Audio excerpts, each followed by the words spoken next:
The extraordinary qualities with which Adam was blessed, physical and spiritual as well, aroused the envy of the angels.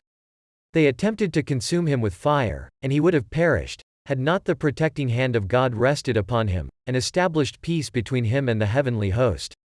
In particular, Satan was jealous of the first man, and his evil thoughts finally led to his fall. After Adam had been endowed with a soul, God invited all the angels to come and pay him reverence and homage. Satan, the greatest of the angels in heaven, with 12 wings, instead of 6 like all the others, refused to pay heed to the behest of God, saying, "Thou didst create us angels from the splendor of the Shekinah, and now thou dost command us to cast ourselves down before the creature which thou didst fashion out of the dust of the ground." God answered, "Yet this dust of the ground has more wisdom and understanding than thou." Satan demanded a trial of wit with Adam, and God assented thereto, saying, "I have created beasts, birds, and reptiles, I shall have them all come before thee and before Adam.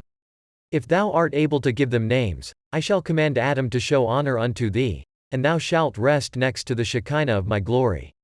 But if not, and Adam calls them by the names I have assigned to them, then thou wilt be subject to Adam, and he shall have a place in my garden, and cultivate it." Thus spake God, and he betook himself to paradise, Satan following him. When Adam beheld God, he said to his wife, "O come, let us worship and bow down. Let us kneel before the Lord our Maker." Now Satan attempted to assign names to the animals. He failed with the first 2 that presented themselves, the ox and the cow.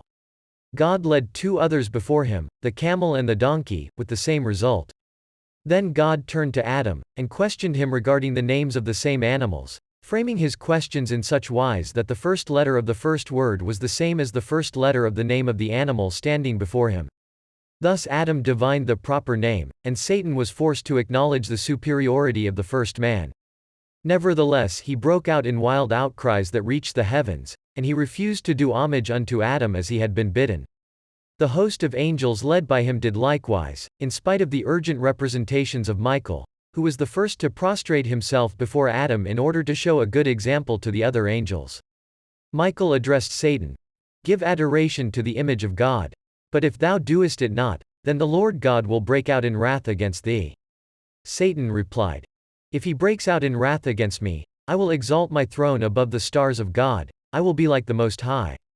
At once God flung Satan and his host out of heaven, down to the earth, and from that moment dates the enmity between Satan and man.